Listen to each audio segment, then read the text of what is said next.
Yeah, welcome everybody for today's webinar. So today we want to talk about Populus HMI tooling used in automotive industry owned by Luxoft. We plan to have a 50 minutes presentation. From our side, it is me, Arvid Richard, now speaking. I'm leading the HMI development team of the Populus tooling. I'm located in Germany. Together with me today, we have Dimitri Odintsov. He's a senior software developer located in USA, and he will be responsible for the live tooling and engine presentation. If you have questions, don't hesitate. We have a Q&A section inside the webinar. You can input them in text form, and we come back at the end of our presentation to questions. Okay, so if we have a look at the agenda, so what we plan to show is first to give some general overview of what Populus consists, some of the basic principles behind it, what we think how development typically works, in which phases, some overview about the main features, and also which platforms Populus supports. After that, there comes this live demonstration part from Dimitri. I also wanted to give you some outlook about the upcoming 5.0 release. So there's also a chance that you can see it at CES Las Vegas if you will be there. After that, quickly talking about the business aspects. That means how do we collaborate with customers, where we see our differentiators to the market competitors, and also a topic regarding safe rendering. Just 2 slides why we think that our solution should be very attractive. So let's start with the overview. So first, it's always good to know about the history. Where does Populus come from? So it was developed even before 2007, but in 2007 it was used for the first time by General Motors for their Global A platform. At these times it was only instrument clusters and used in most GM brands. Of course, since that time, since 2012, Populus was also used for head units. In this case, it was the Chevrolet MyLink system, also a US-based system. And the tool was extended to things like touch handling, complex list handling, and many more things. And of course, development didn't stop since that time. So we are constantly extending the functionality, things like gestures, remote HMI, Photoshop plugins, and many more things. And at the very bottom, you can see some logos of OEMs where Populus runs inside.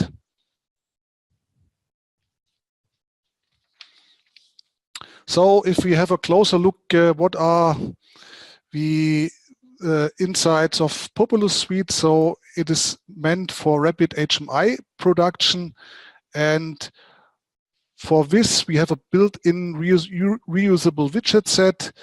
So the idea is that within Populus you have already defined widgets which can be used in multiple projects.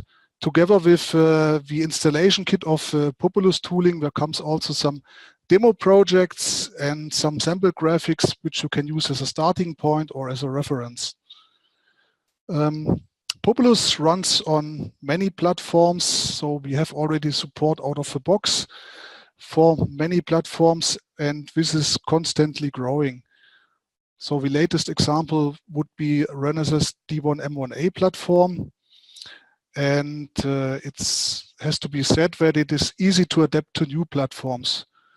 And because of small systems and high-end systems, we support also different graphic types like 2D, 2.5D, 3D, and vector graphics. So one special thing about Populus is that you don't need source code for implementing the business logic of the HMI. So the business logic of the HMI can be implemented without any source code, just by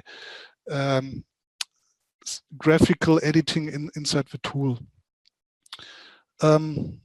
Yeah, scalability is a big thing for us. So low systems like Renesas D1M, Cypress Traveo, up to high systems like an IMX8 or the Renesas Arca platform, for example. Yeah, I think iterative development, that means that all phases from prototyping till start of production and even be joined are supported. If we have a closer look of what parts Populus consists, so on one side we have the tooling part, clearly on a PC. Of course, you should have a widescreen, as tooling of HMIs always needs much space. OpenGL is suggested to be in place. And the tooling itself is used for adding all the graphical content, also the business logic, how the HMI should behave, but also text, translations, and of course import-export possibilities for different kind of formats. It has to be said that the storage of the data is in human-readable XML files. So this is true for the tooling, but for the target, these XML files and bitmaps and fonts and whatever get transformed to something more performant, especially for the target. We call it binary archive files. It's a kind of database. You could see it as a kind of database. Additionally, inside the tooling, you tell about the interface to the system. That means you describe what data goes into the system and what data and events come from the system. And we call that functional units. As another part of the tooling, the tool checks the integrity of a project. One example would be, for example, the translation length checking if all translated text fits on all positions on the screen. The tool allows also to connect to a running engine on the simulation side for Windows, or even connecting to the real target. The tool is written in Java Eclipse. So the second part of the suite is the engine part. So the engine is intended to run on the target or on the PC, where we call it simulation. It renders and displays the content which was exported from the tooling, which was built into this database, and these graphics are retrieved from the database, and the business logic is also interpreted out of this database. And the engine part, this is the part which needs to be ported to all the different supported platforms. The engine itself is written in C++ code. So the third part is this functional unit SDK, and this functional unit, this is the small adaptation layer which Populus needs to communicate with the system. And communicating with the system could mean that you connect to a CAN bus, to a MOST bus, or it could be also some software components like a media player and so on. So typically this is not much work to do, it's just intended to be a small adaptation layer. So if you have a look at Populus, we have two different also business models, because is it a product or is it engineering services? And within Luxoft, of course, we have the advantage that Luxoft is a big engineering service company, and in the past it was mainly team extension, but currently more and more we have the transformation to a managed services and IP product company. And because we have this history of being engineering service company, this differs us from our competitors, because just one example, if you lack resources on your side, Luxoft has a big pool of more than 2,000 people in automotive division. So scaling up with help of Luxoft is quickly possible. Of course, not all of them know Populus for sure, but we have also an in-house training department, and one of the trainings which we can use to educate people is Populus. So for us, it's a no-brainer to bring new people in projects. Beside of engineering services, which could focus on things like porting, integration, customer support, and also HMI implementation, we also have a core team which is meant for focusing on feature development and maintaining the product. And this core team is about 20 people. So if we have a look now at the different business models, so one use case is that we use Populus internally for tier ones, and it could be the case that OEM does not request for a specific toolchain. Then for us, it is easy to use Populus. But on the other side, we also sell it as a product to tier ones, and then they can completely do HMI implementation on their own, or they can decide to additionally get some people from our side. So that's then up to them. Yeah, if we now look at the HMI development process, how it typically works. So of course, it may have different phases. It may start already from prototyping. It may start with some demos. It could be already starting a real project. And then of course, at some point in time, you have start of production. And even after start of production, it doesn't end. You may have model year changes. And Populus is intended to be used for all of that phases. Of course, we are not a Photoshop and second Photoshop, and we are not a Maya. So the content is created by designers in their tools. And for Populus, the idea is that we import the file formats from this tooling in the Populus tooling. And together with the graphical assets, we use the tooling to additionally define the HMI business logic. And after this is done partly as a first step with some just testing some concept, for example. We have this automatic verification step where the tool checks about integrity. For example, is there some missing links, missing references? Did you delete an object which was used somewhere? Just to give a few examples. And after that step, the result can be validated. It can be checked on the simulation, on the PC, for example, and this can be done manually by stimulating some data within the tooling or by having some scripts running automatic testing. So this is one aspect. The other aspect is that at some point in time, of course, you have target availability, and then you can also just deploy these database files to the target, and then you can test on the target. What has to be said is that the engine itself is not project dependent except of this porting part. That means if you want to update graphical content on the target, including the HMI business logic, you do not need to recompile anything. You just deploy to the target a new database file, and then you restart the engine, and then you have the new project logic and graphics in place.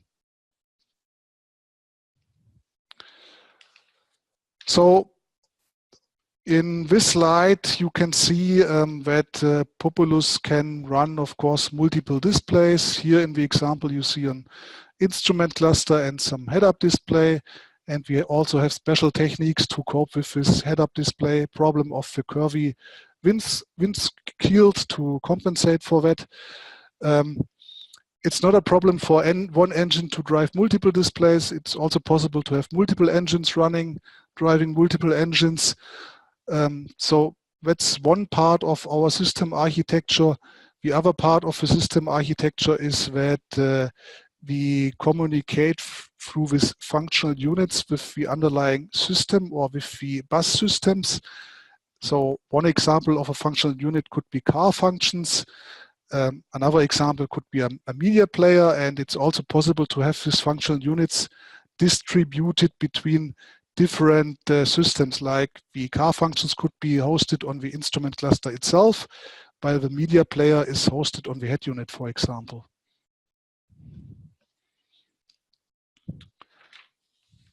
So this is now the last slide before we do the live presentation. Just some few words, what also Dimitri will show you, I think, better in the live presentation.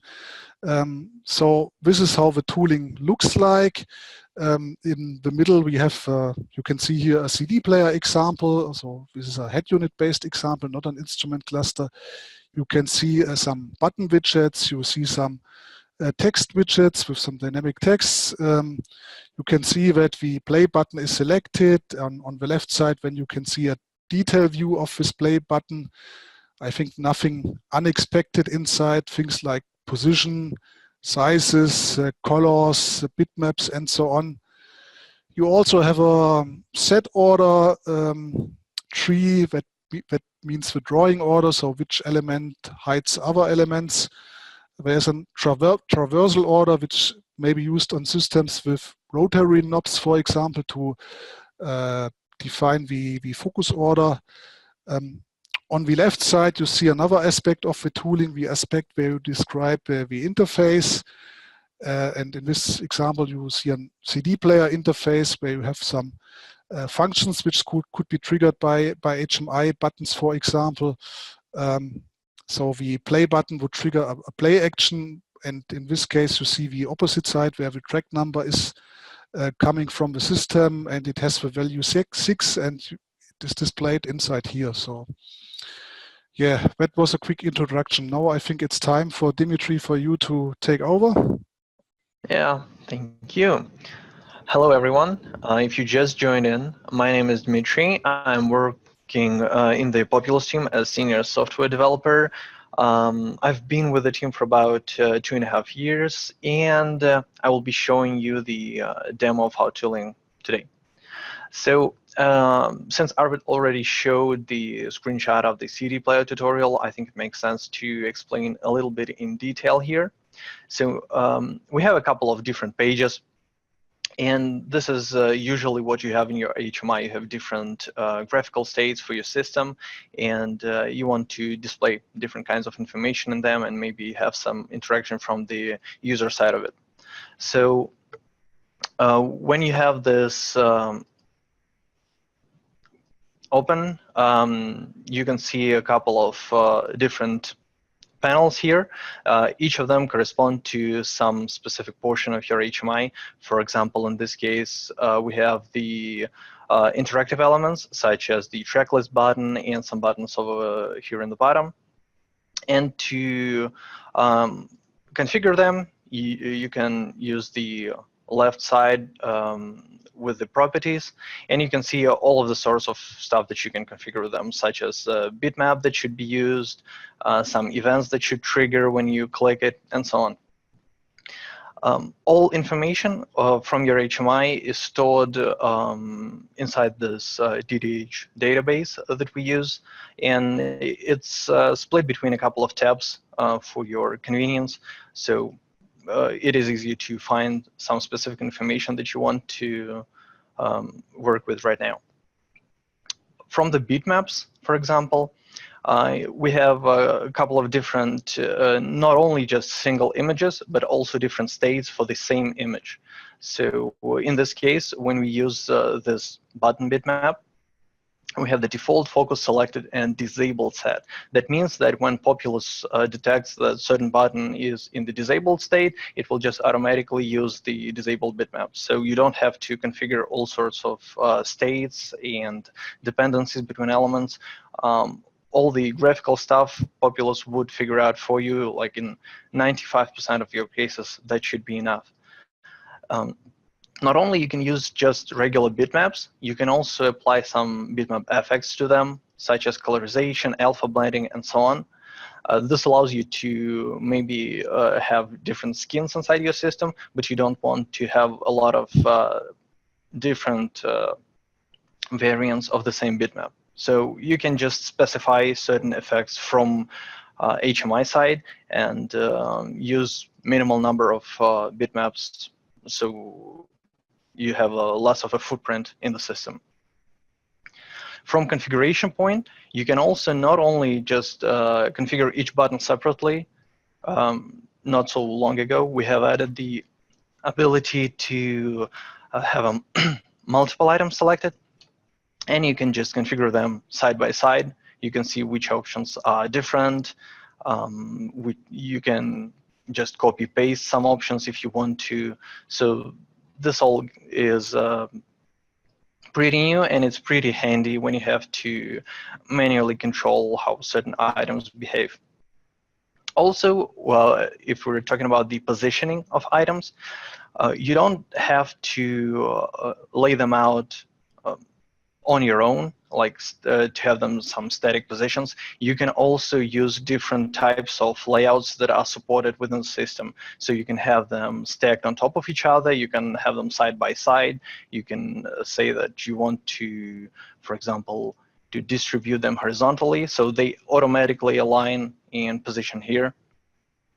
If some items don't fit, you can also have some scrolling inside the field. For scrolling, we have different easing curves that you can use, and these allow you just to have some more responsive and smooth animations in your HMI. And again, this all will be figured out by Populus, so you don't have to specifically set all these types of things yourself. So you can just configure what you see here and use it in final project. Arvid also mentioned that there is a thing in Populus called functional units, which are basically the interface between your HMI and underlying like backend target system that you have. So you may have some information from it, such as in case of the media players, you can have information about current tracks, the list of all available tracks, and so on. So all of these dynamic fields can be also set up here. You can say which specific data shall be used here and in which format shall it be displayed. And to quickly show you how the functional units look, you have a couple of different tabs here. So the one I was talking about right now is the dynamic data tab. So you have different stuff that is supplied from the functional unit, that is like number of tracks, track time left, track number, track artist, and so on. There are different types that you can choose from. So not only like strings, integers, but also some custom ones like speed. If we're talking about some speed measurements, we can also use different units for them. So if your car is supposed to go to like American market, you'd use miles per hour. If it's used in Europe, you'd use kilometers. But you don't have to change the HMI for that. We have this unit system already implemented, so you can just use which one you want in some specific variant of your car.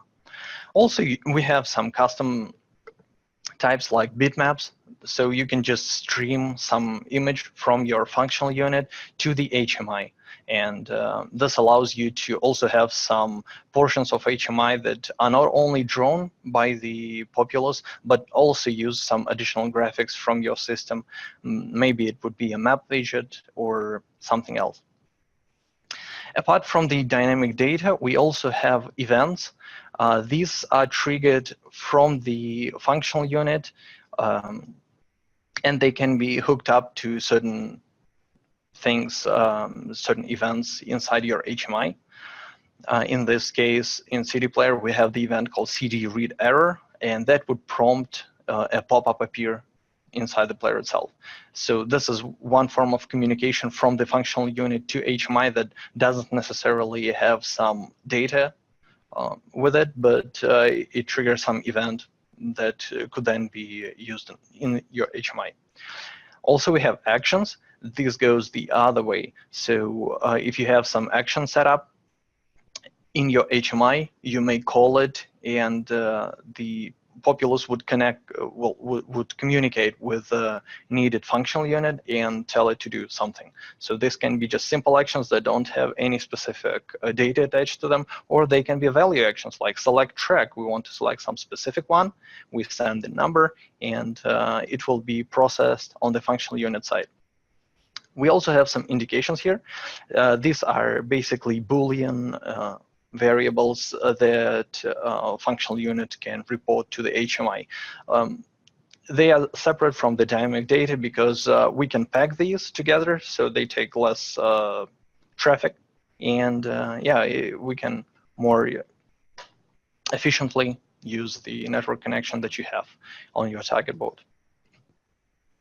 So if we're talking about how these are connected to the HMI itself, so inside the DDH, we can assign certain events happen if certain conditions are met. So in this case, we have 3 events hooked up. One of them is from the external FU and 2 from internal FU, but we can also attach not only to the events inside the functional unit, but also to indications and to maybe changes in dynamic data state. So this allows you to have a fine control over all your subsystems. In addition to the events, we also have the concept called guards. These allow you to have some logical state for your elements to be decided based on a number of different terms. These can be just plain indication checks, or maybe you want to have a couple of indications checked, maybe from different functional units. You can just hook them up here, and whenever these are met, the guard will trigger, and all the elements that depend on it will do something that they are supposed to do. For example, become visible or become invisible, and so on. And they can also use some other guards as a reference to influence their own state. So now that I've shown you the brief how it all looks, we can serialize it, and we will see the serialization process right here. So as Arvid already mentioned, we check a lot of different internal states of all the elements. So we make sure that all your texts are going to fit inside the field that they are assigned to. We make sure that all the dependent objects can be resolved so that we don't have any hanging dependencies that were somehow influenced by maybe you removed some bitmap and it was used somewhere. So this all will be detected here, and you'll have the information about them in the editor in the problems view. So let me reduce this. In the HMI itself is already prepared to work with the touch and maybe hot buttons and any other means of control that you have in your target board. The touch is pretty straightforward, so you in your PC you can just click on it and it will work.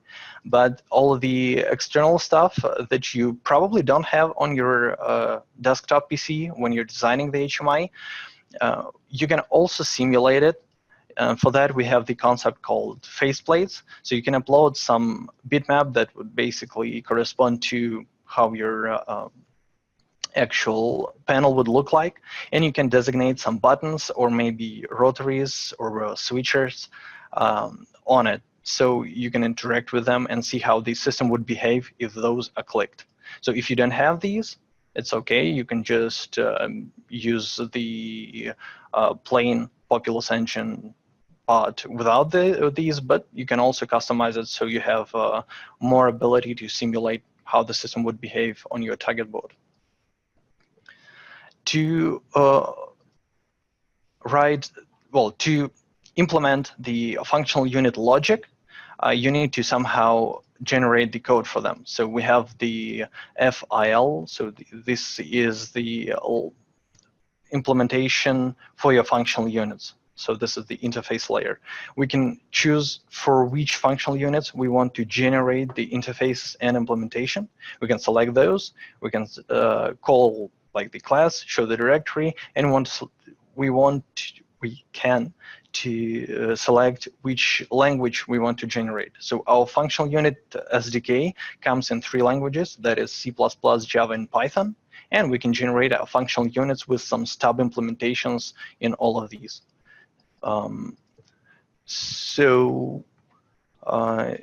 Here I will just show you how they look. So this is just the functional unit.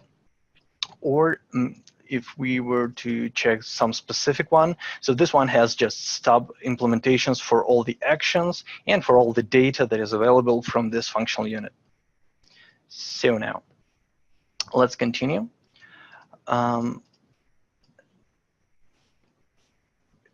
Since you don't necessarily have the functional unit implementation ready on your desktop PC, you may want to simulate it somehow before you actually have some logic.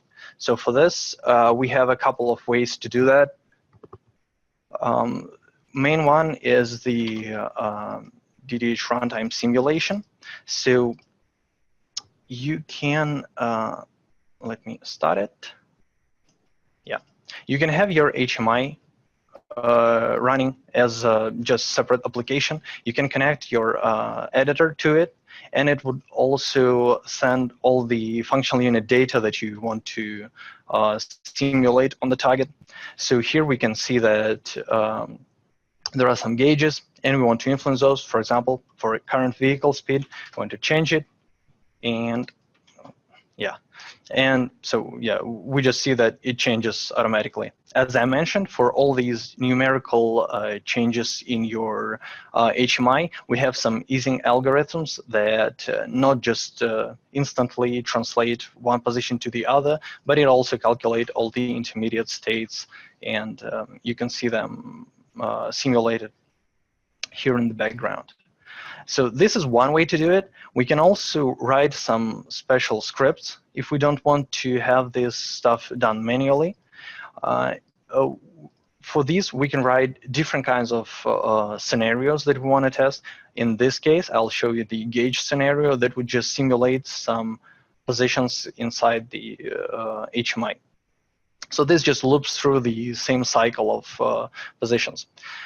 Now, in addition to simulation, we can also debug our engine. We have the debugger available, and we can use it to do a lot of different things. But for example, we can ask for the states of all the dynamic data that we have in the system. So we can always poll it not only when we are simulating this, but also when we are running on our target hardware, and we want to check what specific state is our HMI right now. So we can just connect it through the network if we have this access, and we can check all the dynamic data or all the indications that are set right now. Yeah. So this all allows us to simulate the behavior of our HMI without having the need to actually use the target system or even to use the functional unit implementation, because that is probably developed in some other department, and we probably don't have the access to all the intermediate states while it's been developed. So this allows us to just check how the graphics would look while we're preparing it. Yeah, and I forgot to mention that not only we can change the dynamic data, but we can also use the indications as well. So it is pretty straightforward. We just toggle them, and we see the changes inside our HMI. In addition to the DDH runtime and functional unit simulator, we also have the ability to record some specific network scenario that happened maybe on our target hardware. So all the communications that were done with the engine would be stored in some replay file that then can be used both on any desktop, or maybe the client would want us to check some specific stuff that happened in their HMI. Maybe they're not sure what exactly happened and they want to have some feedback from our side, or they encountered something, some unexpected state that they are not sure why it occurred. So they can send it to us, and we don't need to dedicate a lot of time to getting around and understanding how the client's project is built. We can just use this replay and see for ourselves what exactly happens and which are the functional units and which data were changed and so on. So here I just wanted to quickly show you how the gauges are built. So we have these graphical scale fields that allow you to control the way that they are eased. So in this case, there's a PID regulator, or we can use any other easing curve. It's up to you. And you can say which are the angles that the needle should be working with. So you'll also see a dotted preview here in the actual screen. Okay, so now I want to show you a couple of different examples that are supplied with the editor tooling. So in addition to our widgets, we also have support for the 3D models. So you may want to have some model of your, for example, of your car displayed, and you can use it. We support the Collada file format for the 3D models, and you can also customize it. For example, if you want to change some texture that it has, or you want to run some animations that are inside the 3D model, you can do it right here. So you don't have to have all this stuff done in the model. For example, the textures can be done externally. Or you may also want to use some more specific camera control. So you can also do that inside the tooling. It's up to you. So we allow you not only to have these all of these animations available inside the model, you can also just customize these as you go inside the HMI. Maybe you have some functional unit control it. It's as I said, it's up to your project needs. In addition to the 3D models, we also have the ability to use script fields. So for scripting, we use a Lua language that allows us to delegate the rendering stuff to the client. So you may want to have some specific area and you want to display some graphics on it in some specific way that you cannot necessarily do through the functional units. You can just designate this area inside your HMI and write a Lua script that would include all of the needed stuff. For example, here we can increase the number of snowflakes. We can explode some, and so on. So this functionality is aimed only for those cases when you don't want to or cannot solve some project needs through inbuilt widgets. But this rarely occurs, but in case it does, we have the ability to work with such cases as well. I've also shown a little bit of animations, and I want to come back to those. As you remember from the HMI, when I press some button, it shrinks, and when I release it, it grows back out. Or when I may change the screen, you see that there is some transition that is happening in the background. So this is all done in the Visual Effects tab. We can have some specific transitions between the profiles. For example, if you wanted to go from the CD player itself to the settings, you see this, there is a transition happening, and this all can be set up in the what you see is what you get editor inside the Populus tooling. You can replay it right here. You can change all the intermediate states. Maybe we wanted it to have some initial alpha that was bigger and so on. So this allows you to control how your system state changes and how the transitions would behave. You can also have these transitions not only for different profiles, but for pages or some specific pages if you want to go from play to track list or back to the CD player.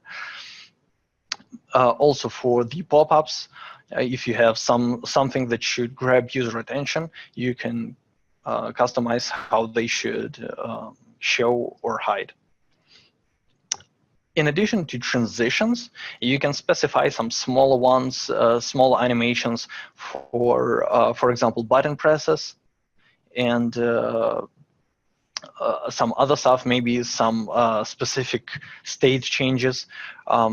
For example, when we don't have any information to show about the current track playing, we just have the field invisible. But if this information comes from the functional unit, we can fade it in. So you can have all of these interactions, and you can easily configure them in the editor preview that we have right here. Also, these animations can be used not only for the for some graphical like helper stuff, but also for the actual for the actual element positioning. In this case, we have different panels, and we can. Okay, I'll show it to you right here. Let me check. Okay, so we can have some animation tied to the list field, and this animation would describe how the field would look if it was scrolled. Let me reduce this one. Yeah. So we can just describe how the lifetime of the item inside the list during the scrolling process until it goes off the screen. This can be used to position items, for example, in curve, if you don't want to have the plain list that goes from top to bottom, or you can use these as I've just shown, to have some additional effects when items appear or disappear from the screen. We also have 3D animation capabilities.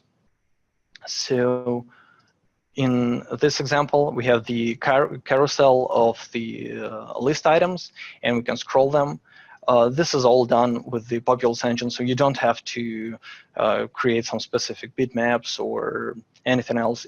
It can be resolved by the system itself. So you don't have to do a lot of preparation work or to write the code as in some other competitor products if you want to have these animations in your project.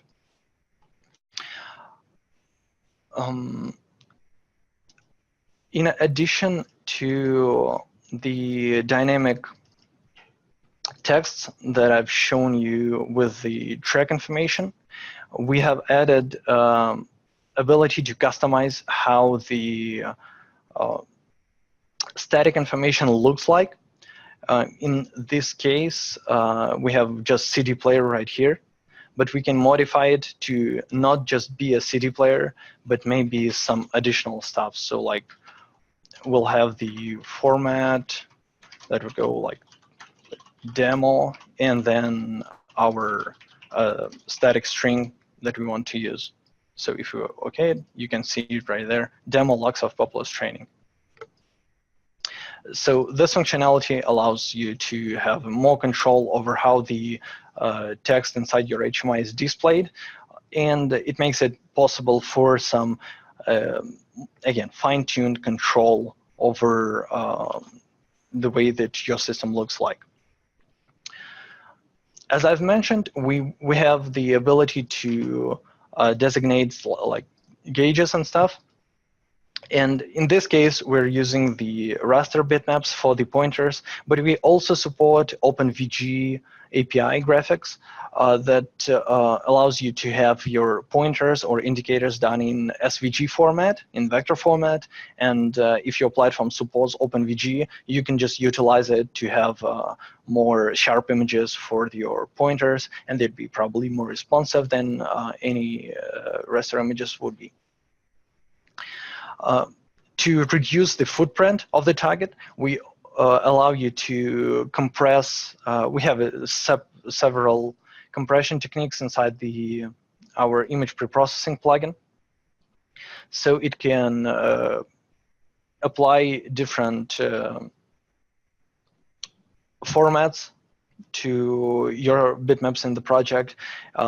For example, you may have the 32-bit images on your desktop, but your platform supports only 16-bit images. So we can just do this for you. You don't have to run any external applications to convert the images for your deployment. We have this inside.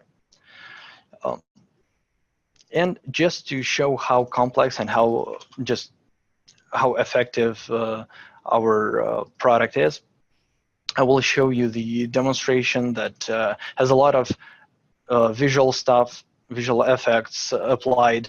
So you can see different gauges, you can see different transitions, and just the responsiveness and ability to have such a fine control over how different elements in your HMI and how different pages are switched.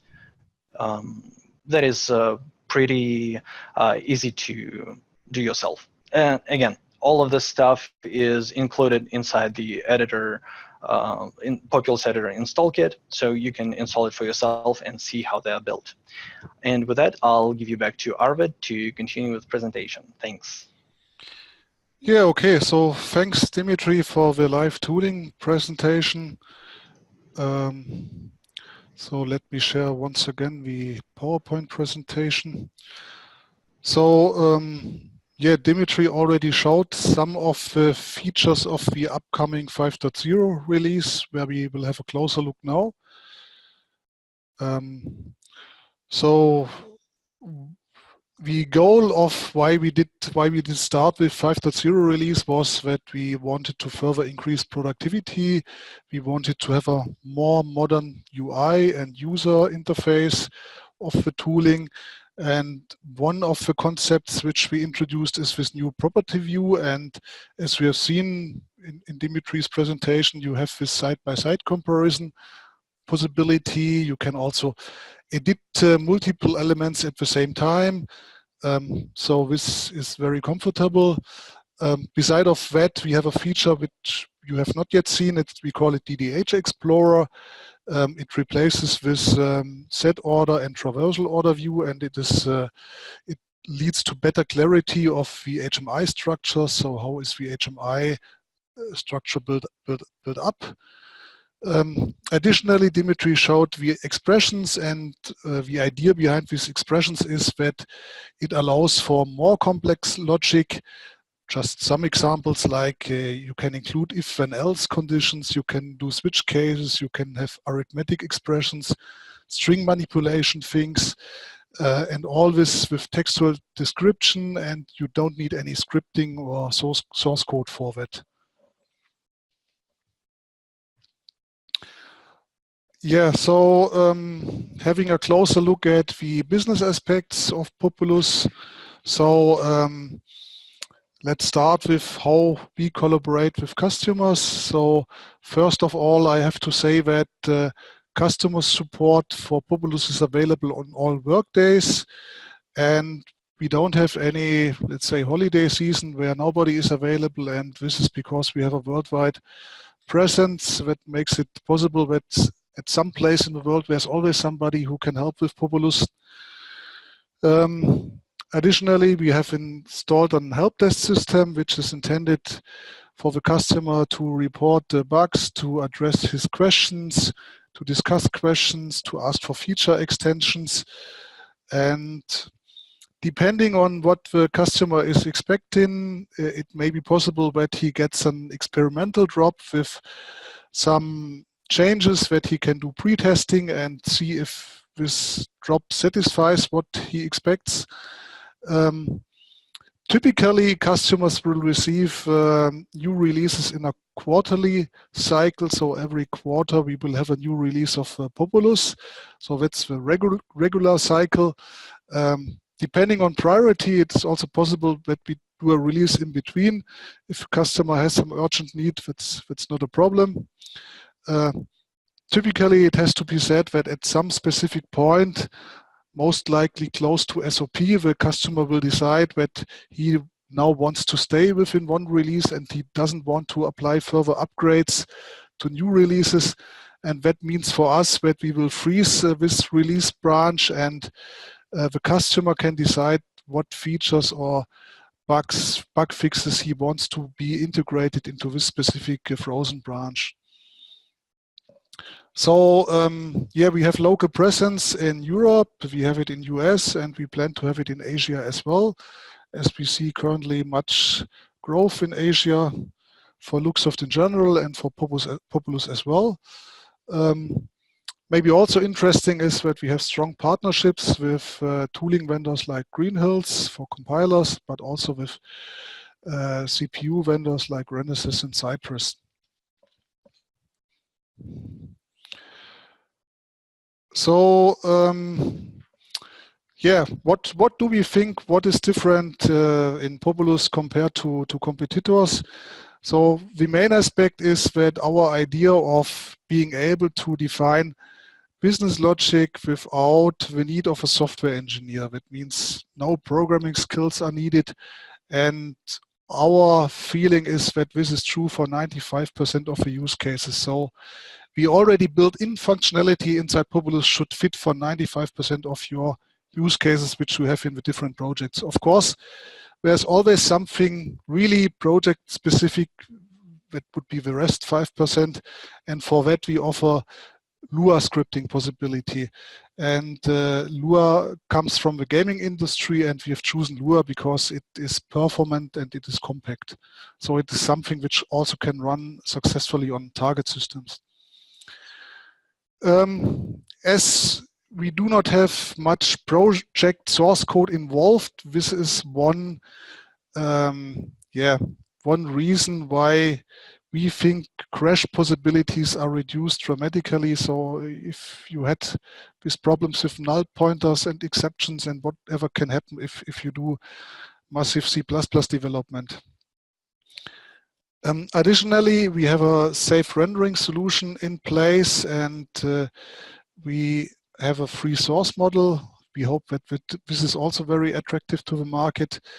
We have support for many different platforms. It's easy to adapt to new platforms. Of course, if we do porting, small platforms can be foreseen that they require more efforts because of the nature of small systems, where you need to support specific compression techniques and you need to support specific techniques to be efficient. So we address low, mid, and high-end market, and we can do that by having a component-based approach within Populus. That means that we can decide for some components to leave them out on small systems, and typical examples could be like 3D, it could be vector graphics, it could be maybe bidirectional rendering, but it could of course also be inside. And the second aspect would be different memory models. So for example, on small systems, there is no endless heap availability. So we can also choose for static memory model, which doesn't use heap at all. We can use a pooled caching strategy. So these are our mechanisms to adapt to different systems. Yeah, if I look at the time, I have to hurry up a bit. So let's have a quick look on our safe rendering solution. So as told, we will have a free source business model, and it starts with our Safe Renderer 2.0 version, which was released last month. We are still in discussion about the open source license, which we want to have applied. Currently, we think about Mozilla or LGPL version 3. The decision will be made this month, so it can be expected that we will also publish the source code. And what we plan additionally is to have a solution where our safe renderer works without any safe operating system and without any safe hypervisor. And having all of these three things said, this should dramatically reduce the costs which you typically have for the safe rendering part. Additionally, we plan to have dynamic text rendering support, and this is planned by having a bitmap font-based solution. So in general, safe rendering, of course, we are reaching for ASIL level B because that is our understanding that telltales need ASIL level B. So we have the typical use cases in mind. Of course, we telltales, but also gear indicator and also even some dynamic text, as already mentioned. In general, we see two different use cases. So we see the use case where the safe renderer always draws the safe content, like the telltales. But additionally, and I think for me personally more interesting, is the use case where the main HMI, the non-safe HMI, draws also the telltales, and the safe renderer just monitors the display output and checks if the non-safe HMI is really displaying the telltales. And just in case that the non-safe HMI doesn't display them, then the safe renderer overtakes and he displays the telltales by himself.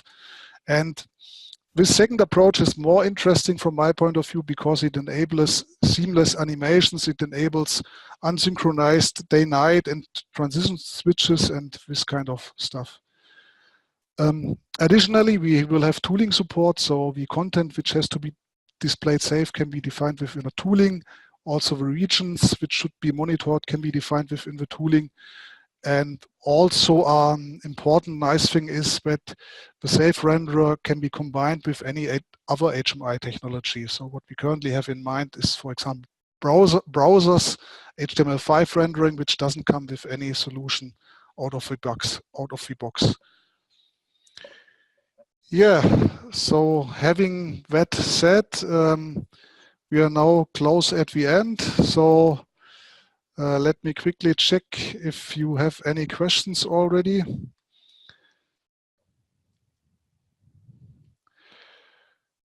So where to see? Okay. So I see one question about how much resources do you use on small systems? I guess that is focusing or coping about RAM usage and the video memory and flash usage. So typically on small systems, like for example on Renesas D1M platform or a Cypress Traveo platform, we scale down, and when the footprint of the engine executable is around 1 megabyte. So this depends, of course, on components included and not included, but with 1 megabyte, you will have a good system setup. So this is what we consume in Flash. Of course, additionally, you will have the need to store your graphical content, your bitmaps, your fonts. So this comes on top. In RAM, in heap memory, it could be a static memory model, but anyway, of course, RAM is needed. It can be something between a few hundred kilobytes. Video memory is more difficult to tell, as video memory is always related to the resolution, to the color depth, also to maybe graphics drivers, and typically it's also a trade-off between performance versus memory consumption. It depends then also on how heavy your animations are and so on. So video memory is really something difficult to estimate. So I have another question from Dili Babu. What other industry tool is in use other than automotive industry? Yeah, so of course, the idea is that we could use Populus also, for example, in machinery industry or in automation industry, but currently we are fully loaded and occupied with satisfying automotive industry and keeping pace with automotive industry. So in general, I don't see any, let's say, objections why it shouldn't be used in industry or in some other industries.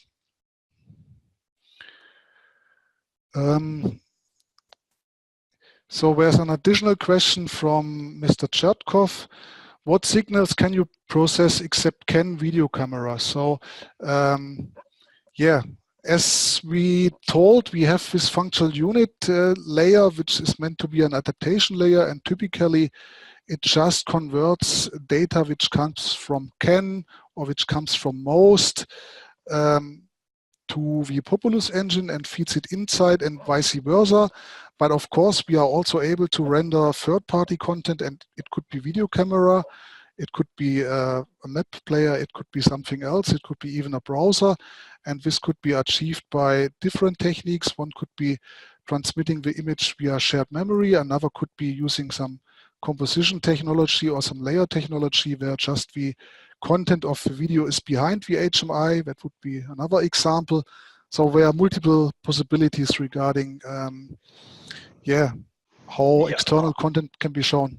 Arvid, if I can just follow up a bit. So since we do not overtake all the system resources, we still allow, of course, for the additional applications to be run in the background, and they can do whatever the system allows them to. So if your system supports any other devices or other protocols of communication, you can do that, and you can additionally hook it up to your HMI through the functional units.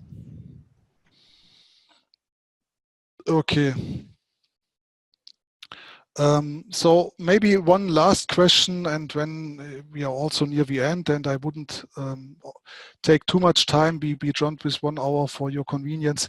So there's another question about what is the usage of tool in Indian market and what industries it can be targeted and customized. I think regarding industries, I already told something. Indian market, yeah, it is used also in the Indian market, and Asian market in general is growing much for the Populus tooling. So it is used in Indian market, it is used in Chinese market, it is used in Malaysia market, in Japanese market.